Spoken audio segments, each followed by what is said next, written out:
Hi everyone, thanks for joining me. So just to have a little bit of fun, I picked up this 1200 scale Revell RMS Titanic, and as I say, I thought I'd just get it and build it and just have a bit of fun on the way. So we'll have a quick look at the contents. I know that there's quite a few people who have built this kit on the internet and YouTube, so we won't go into too much detail. As you can see, the hull is just one piece, which is nice. Some nice detail on the side there. Lots of portholes that you could spend a lot of time drilling out. This first sprue is the funnels, you can see there, and we've got the davits and the lifeboats there, and then the base. Here we've got the bow and stern decks. There's the main deck as well. Front of the bridge. I think that's one of the upper decks. Here we've got the masts, the cranes, another part of the deck system. Oh, it's gone out of focus. And then there's just the blank pieces for the decals to go on. Finally, we've got some more of the base. They're the uprights for the base.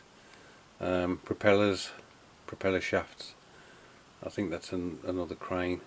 And the stays for the flag on the bow or stern.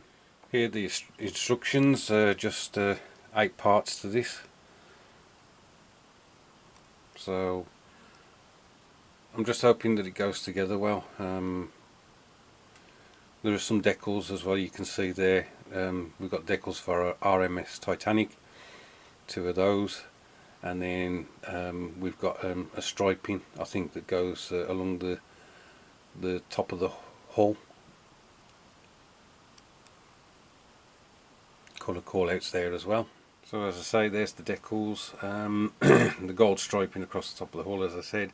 And finally, just a shot showing the length of the build. That's a standard pen, so that's how big it will be. Anyway guys, I'll catch you soon at the next update. Okay guys, so the hull and the decks are all together. I've glued them into place. What I found was removing the pins that go into the locating holes is probably better. I think you get a better fit than if you try and work with the pins. So I took them all off and found that the decks would snuggle up to each other much better than leaving the pin in. Bit of putty required round here. I can just see down there's a bit of a gap.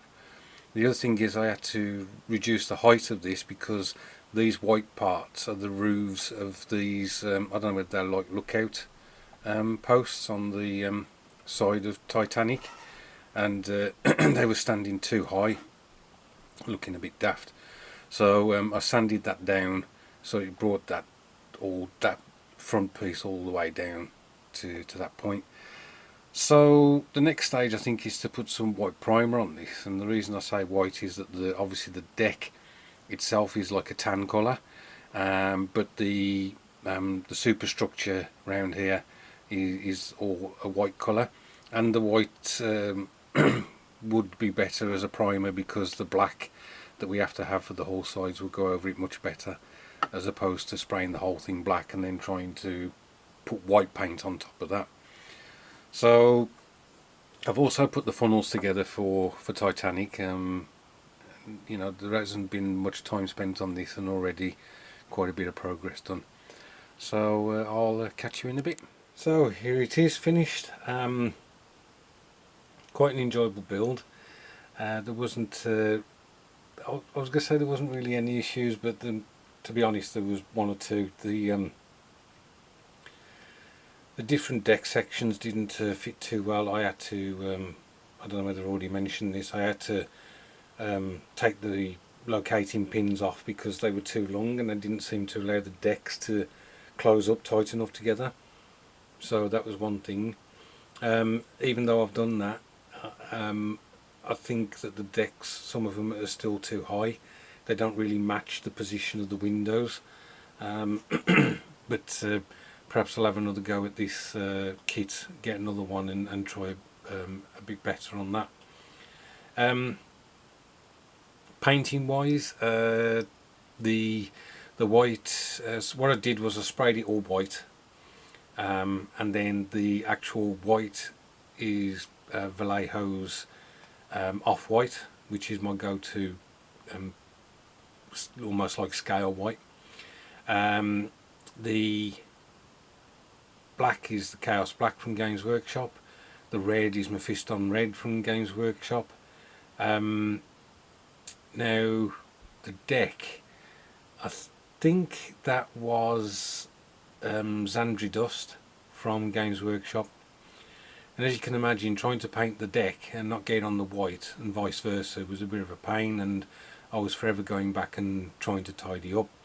And I can see one or two places now where I didn't quite make it, so apologies for that. The funnels were painted in Vallejo's Yellow Ochre, and then obviously the tops of them are Chaos Black as well.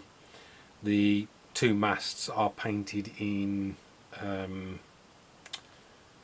they're in a Games Workshop colour, Doomball Brown, I think it is. Yeah, Doomball Brown. The only thing that's kind of a bit weird on this, that front mast seems to be at a weird angle. I don't know whether that was the case on Titanic. I didn't put the decals on. I decided that you wouldn't possibly see them too well at this scale. So I haven't bothered with the kit decals at all.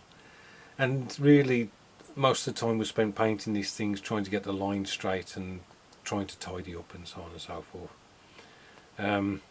If I just turn it slightly so we've got a bit of a end on shot, it looks okay.